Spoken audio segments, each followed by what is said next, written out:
So Yeah. the way to leverage AI, whether it's through your own channels or through other people's platforms, is to add something original to the conversation.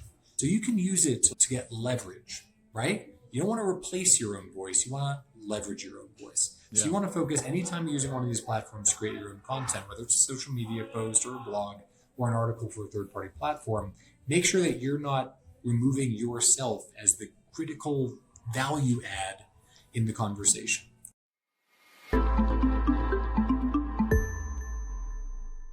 All right, everyone. Welcome back to the Why Do I Suck as a Real Estate Agent podcast. Got an awesome episode today. Steve Marcinuk, he is a co-founder of KeyCrew Media. KeyCrew owns and runs 6 real estate publications that reach tens of thousands of people in our industry. Steve spent several years building digital media AI platforms. He's focused on helping real estate agents and brands get found through content syndication, expert sourcing, AI engine optimization, which is also called AEO. Steve, welcome to the podcast, man. How you doing? Yeah, thanks. I'm doing really well, and it's a pleasure to be here. Thanks for having me. I love it. So you're actually in Colombia, right? Yeah, I came down to Medellin, Colombia for real estate investment about 10 years ago. I started to fix up and rent out a couple of short-term rentals, and one thing led to another. I met a fantastic woman who is now my wife, a lawyer here in this economy, and I've just been spending a lot of our time here ever since. Love it. So you spent a ton of years in digital media and exited an agency. What made you look at real estate and decide the search side of it was broken?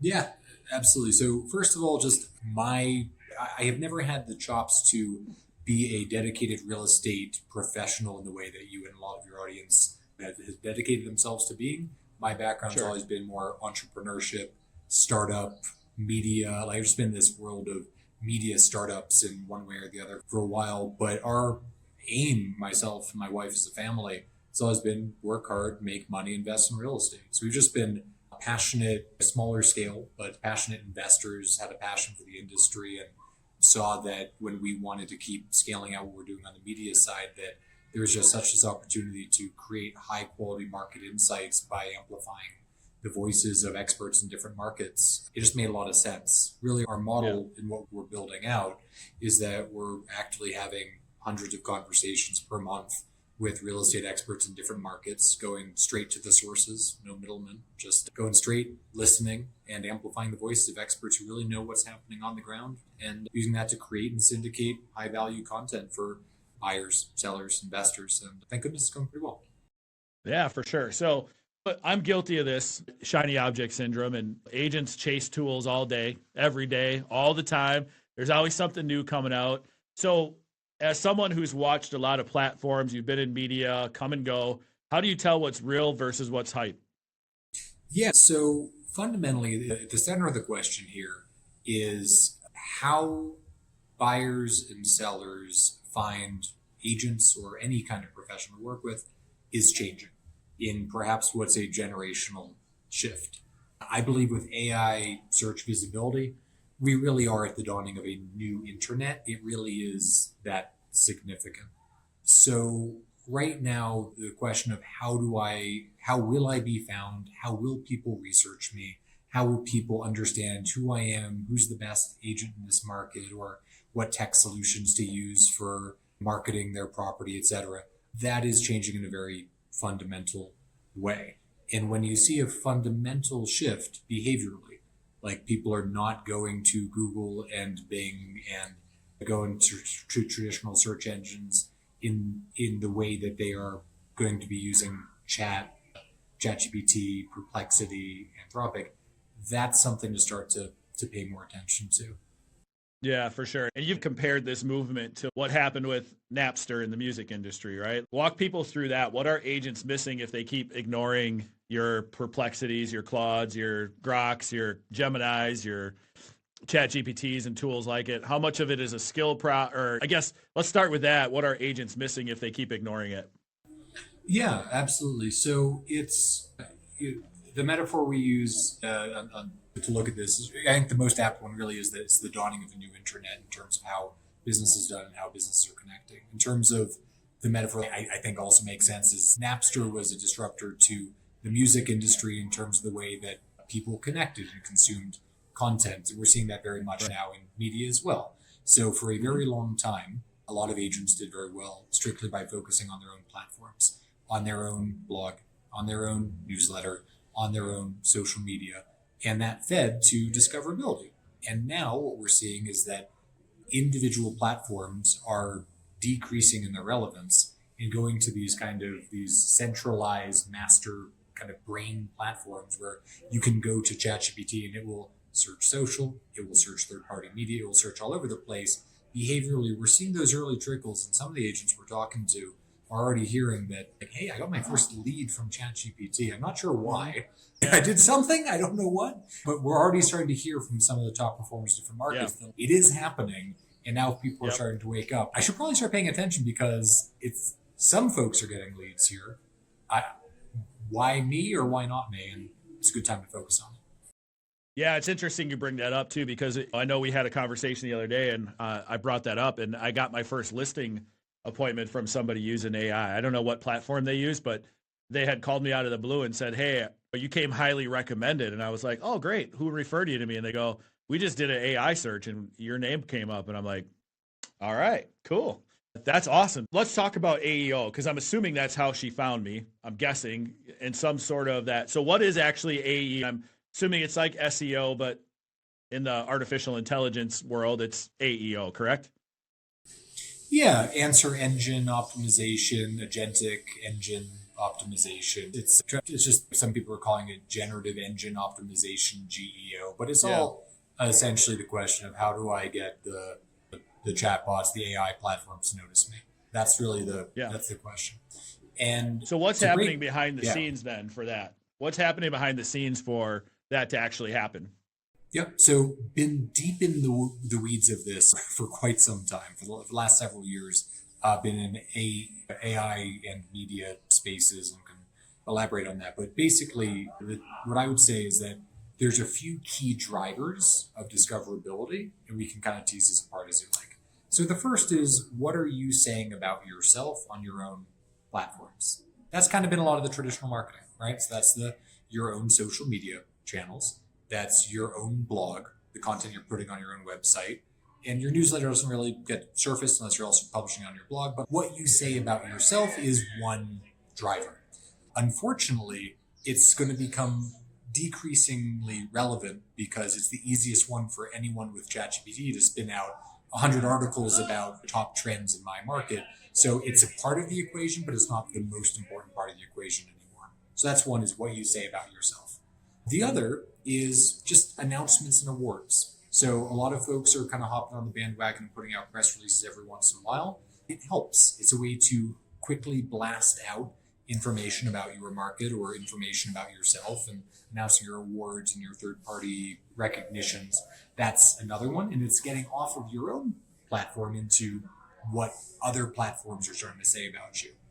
Then another one that has been important, will continue to be important, is the directories. So do you have your homes.com profile in place, Zillow.com? Do you have your profiles in third-party platforms in order? That's another driver.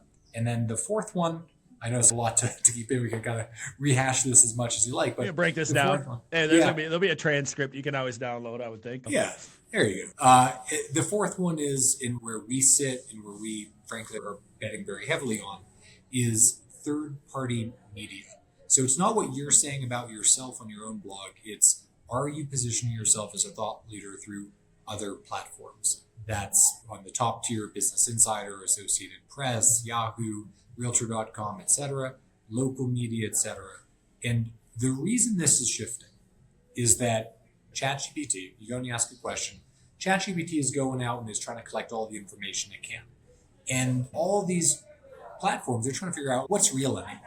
Because anyone can use ChatGPT to create a lot of content about themselves, but they're looking at those other platforms, the trusted media and the directories, to really as those trust signals for who's relevant, who's important, who's a performer. And that's probably the area, if you're going to invest in anything, that's the area to focus on now. Got it. So you're talking a little bit like, if we were to break it down, more like blogs on other people's sites, being able to get, like you said, press releases out.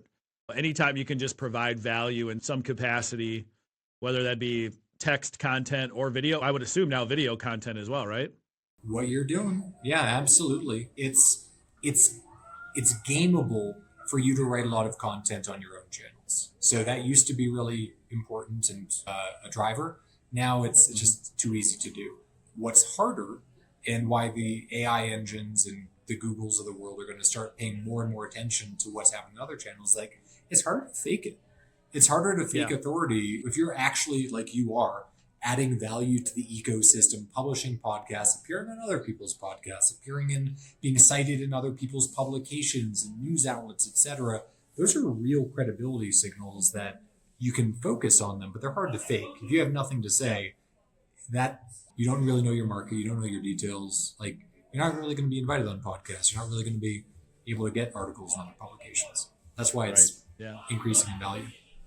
That's interesting. Yeah, my brain's going right now. It's okay. I kind of have I didn't do it for that reason, but that explains a little bit more about why my business is increasing in that area and why I'm coming up more and more now as well. That's interesting.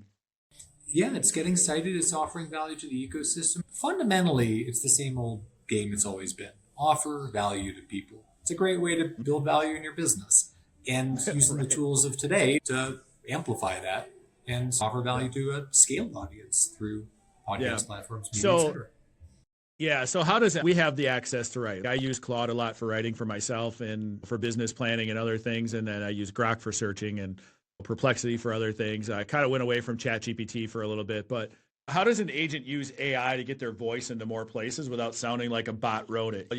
If you're on social media, you can tell immediately who wrote something from AI because they got the M dashes in there or a million emojis or whatever. Like, how does an agent actually use their voice to not sound like an AI bot? Yeah, absolutely. I think you're onto it. In a world where increasingly AI is just pumping out a lot of kind of garbage content, it's most of it. Let's not say garbage. Let's say derivative. Nothing new is coming out of AI. All AI can do is to survey what is already out there and just kind of repurpose that and put it into different forms. So the way to leverage AI, whether it's through your own channels or through other people's platforms, is to add something original to the conversation. So it would be a mistake for an agent who's trying to write a blog or submit a quote to the media, we can talk about that separately, to just go in and say, hey, can you tell me what's happening in the market here? It's just going to work with what's already out there. What you have to be focused on is how do I give it that raw little seed, that original piece of insight? Hey, we've noticed a trend. Right now, it looks like there's a lot of folks who are retiring and trying to downsize and are wondering about XYZ. Here's my tips. So you can use it to get leverage, right? You don't want to replace your own voice. You want to leverage your own voice. So you want to focus anytime you're using one of these platforms to create your own content, whether it's a social media post or a blog or an article for a third-party platform, make sure that you're not removing yourself as the critical value add in the conversation. So that doesn't mean you have to write the whole thing, but we use a tool, Whisper Flow, Whisper Sync, I just record my voice, and you can use that to create content. For you, having the podcast, like all these conversations, that's great fodder material for creating a lot more. So it's leveraging your original voice rather than replacing it. Yeah, it's amplifying it, and you still have to put the effort in. You just have ways to you have a tool to make it easier and a little more polished. Got it.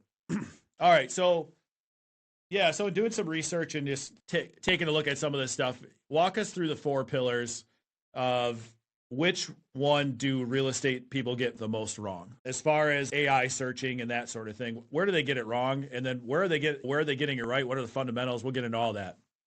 Yeah, absolutely. I think right now it's a mistake to think that using AI to create a lot of content for your own channels is going to work. It might work temporarily, but it is a very short-sighted play. I've talked to a lot of agents and team leaders who are using out-of-the-box tools that are promising to, or even some agencies that are promising to optimize themselves for search, discovery, and AI, and really it's just churning out the kind of derivative content we're talking about. It's short-sighted. We've seen this in the past. Anytime there's a way to hack visibility on one of these platforms, it backfires eventually. And that's because on the other side, you're going up against Google. You're going up against trillion-dollar companies, and they built fortunes on giving the best results. So don't think that you can beat them by just saying, now I've written 100 blogs this month, and you get a short-term sugar rush spike in visibility. It's gonna come back and backfire. Where people are winning is by offering original content, original value, and using AI to amplify and not replace. So it's capturing your voice and then putting it out through the channels. And the folks who are really winning, frankly, there's a couple different ways to get media coverage for individual agents and team leaders who want it. There are tools that exist. Quoted, and that's QWOTED.com is another one. The team that built Help a Reporter Out, that was recently rebuilt and acquired and is coming into its new engine. These are all places where journalists are going to get expert quotes. We've talked to a lot of folks who are doing that in parallel to working with us, and they're having great results, and they're spending a couple hours a week going in, and journalists go there and say, hey, I need an expert opinion from a real estate agent about this.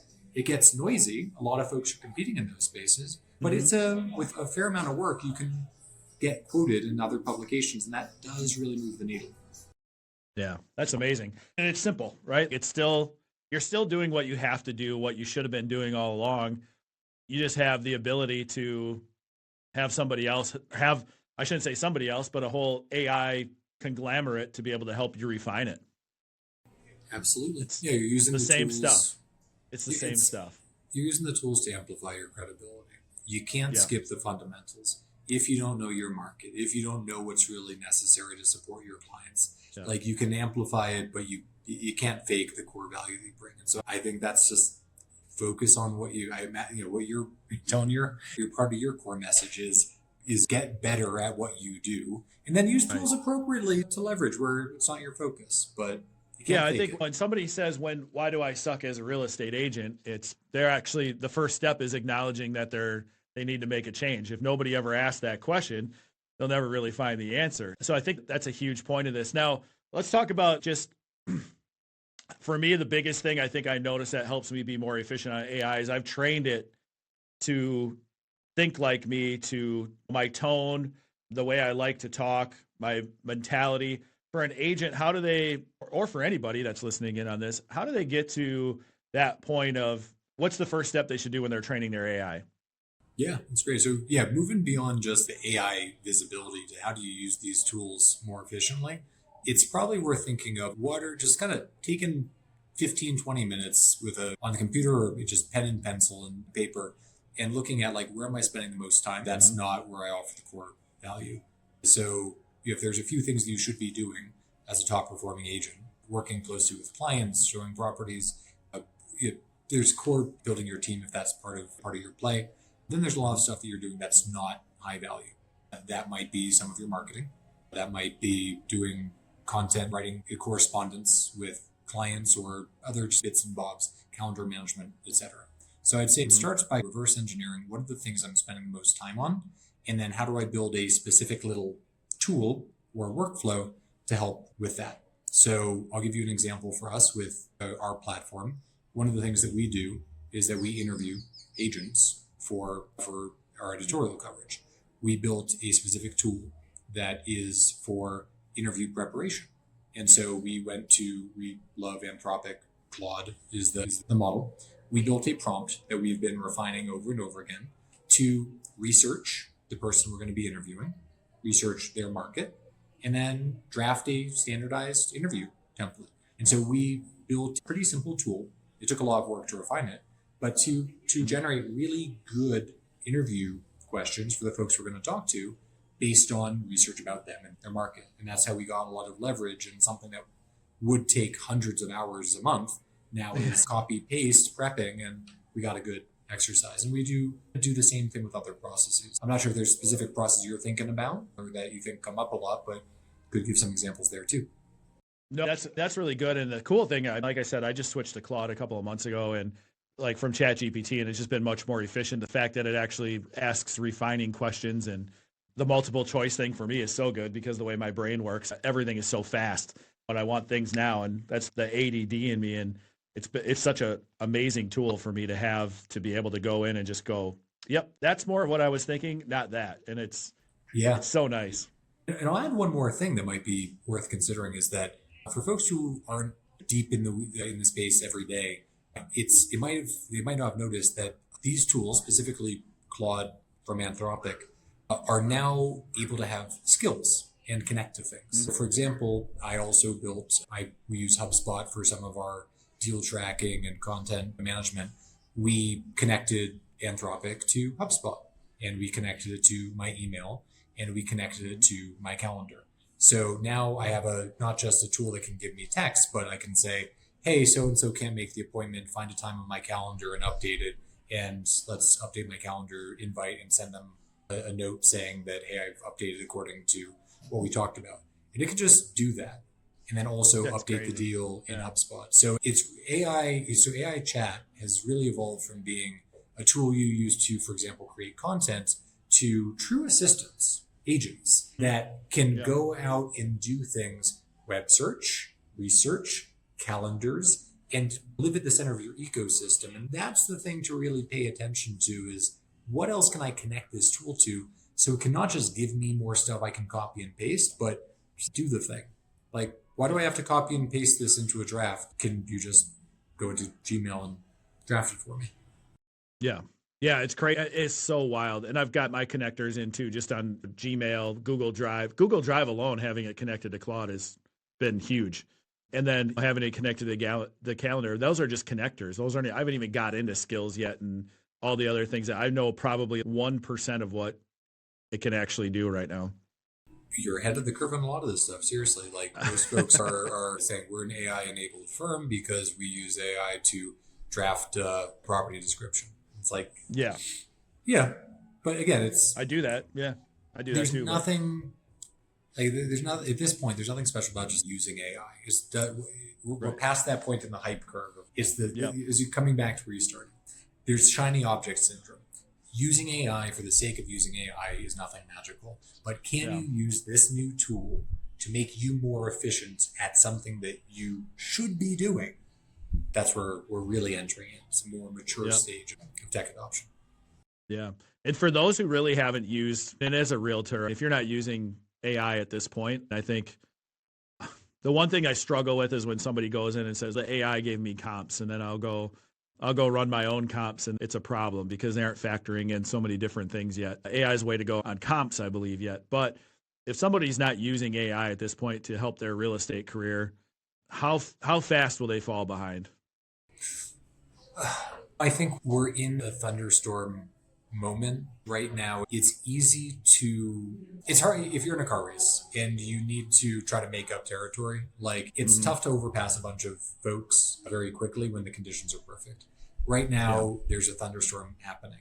So it's not too late to catch up and even get way, way ahead because the stuff's moving so quickly. You can jump in and spend a weekend and truly be in the top 1% of this stuff if you really apply yourself. But the thing that is perhaps concerning is for the folks who have built reputations, have a good track record, and are now deciding to coast on their laurels. There is a risk of being overtaken if you're not paying attention to this. Yes, a lot of your leads your business has come from word of mouth. That will continue to be the case, but there's a lot of disruption happening, and you should be paying attention to it, at least to leverage it in some of the ways we've talked about. Yeah. You could get an advancement is happening so fast now. In a week, it seems like it changes. We look at 100 years ago and we just had telephones, and and then we got into early 2000s, and finally cell phones started becoming popular. And that was only 26 years ago. And now we have AI people calling me. So it's so fast, so quick. So I know you can't see the future, but what's something 5 years from now? What's one habit somebody needs to start building today so they're not the person getting passed by? Oh man, how dystopian do you want to get on the yeah, right? Let's keep it in terms of positive and practical. Yeah. We have interviewed at this point thousands of folks for our publications in the real estate space, including a lot of the senior folks at some of the AI tech platforms in the real estate space. The smartest folks are saying that AI will not replace realtors, it will not replace agents, but what it will do is probably there's probably a consolidation coming. I would follow that. It's already happening. I think the stats are like 2 years ago, there's 1.6 million realtors, and now there's 1.2 in the United States. And that has to do with the market and other things. But yeah, AI is going to make things much more efficient. And not to quote Macho Man, but the cream's going to rise to the top. And I think that there's going to be a huge separation. There already is a huge separation in the agents that do volume and then the ones who don't. And I think it's a huge opportunity for those who want to really grow and be curious every single day and try to get a little bit better on all different things. And then the ones who are, it's going to be very hard to break into the industry, I think, too. Yeah, it's how seriously do you take your craft? Are you, metaphorically go into the gym and training because this is the sport you're playing and you want to win at it? Or are you a hobbyist? There's nothing, I guess, if you want to be a hobbyist, that's fine. You probably wouldn't be listening to this podcast. But Right. the people who are training to win and using the best tools, etc., this isn't hard to pay attention, to catch up, to do some small things right, but you gotta be applied. So I think that big 5 years in the future, point one is the signs seem to be clear. Consolidation is coming already here and going to accelerate. Yeah. Part two, which I think is worth considering, and a lot of folks we're talking to aren't paying attention to it yet, is your clients are going to become a lot more educated, or at least think they're a lot more educated, which sometimes look the same, but the folks are increasingly going to ChatGPT. Buyers, sellers are going and they're getting those crappy comps you're talking about. They're getting good, bad, mediocre advice from here. It's like the Zestimate. They're getting the Zestimate now in the ChatGPT version. Exactly. And so you got a lot of folks, a lot of consumers, clients who are coming to you already having spent some time doing their own research, trying to figure it out. And so it's it's the same call to step up your game. You got to know, you have to bring something to the table to help clients who either are or think they're more educated and might have a chip on their shoulder and come to you being like, yeah, I just need you to help me with XYZ very transactional piece. Respectfully, have you thought about this? These other folks I'm working with? So I think connecting dots, step up your game. You can really outperform and do even better than you imagined, but it's stepping up the game. Yeah, exactly. So as we wrap up, Steve, I know we've spent a half an hour here. You've given some awesome nuggets, but for those people, a lot of the times I imagine the people who are going to be listening in are either in their first or second year or hit a rut. What's the advice you can give them as a non-real estate agent, to best advice you can give somebody that is struggling right now? Yeah, man, whether it's in real estate or any pursuit worth pursuing, is stay the course.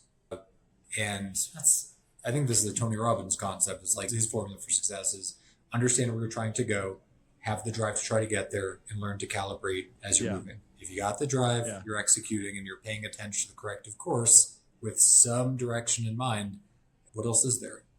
Yeah. Yeah, it's almost the same thing I say is patience, curiosity, and consistency. And if you can have those three things, you're probably going to be pretty good at it. Don't lie to yourself. That's the other piece. So Steve, for those out there, pitch KeyCrew. It's your opportunity now to pitch it. Tell us a little bit more about what KeyCrew does and how can they find you? Yeah, much appreciated. So keycrew.co, KeyCrew.co. That's our mothership for our media platform. Every month we're interviewing hundreds of real estate experts across the United States and writing high quality, high volume articles that we then push out to, we're essentially a content licensor and wholesaler. So we're pushing our content down to hundreds of publications, including Business Insider, Associated Press, now USA Today, etc. 95% of what we do is non-paid, non-commercial. So if there's folks in your audience who know their market and want to share their insights, mutually beneficial, we're happy to interview them for market coverage. And for those agents, team leaders who really do want to stand out, you can leverage our platform to amplify your voice in some of the ways we're talking about, where we can help do amplified thought leadership across a very wide portfolio for brand building and AI visibility. That's us. Yeah. Yeah. Somebody once told me that about 15 minutes ago. If you get outside on a third-party websites and publications, you're you're you're For gonna better or worse, catch we on believe these. it. We're Yeah. walking the walk, talking the talk. We wouldn't be doing this if we didn't think it worked. I love it. Steve, thanks so much for coming on the Why Do I Suck as a Real Estate Agent podcast. It's a little refreshing not to have brokers or team leaders or something like that on here. It's a fresh look and something that certainly is going to be of value to all of our listeners to get ahead with AI. And again, don't change what you're doing, but amplify what you're doing is the motto I got from today. And thanks so much, Steve, and appreciate you coming on. Absolutely. Thanks for having me. Love it. So that's a wrap here on the Why Do I Suck as a Real Estate Agent podcast. Thank you so much for spending time with me and our guests. The people you hear on this show really aren't guessing. They've been doing the work. They've been doing it for a long time. They're sharing their behaviors, their habits, their successes, their systems that actually lead to real work, real success. So please subscribe and follow so you don't miss the next conversation. Until next time, remember, you don't suck. You're learning. It's the beginning, or maybe you're in a rut, but you don't suck. So make a few changes, stay curious, stay consistent, and please keep coming back.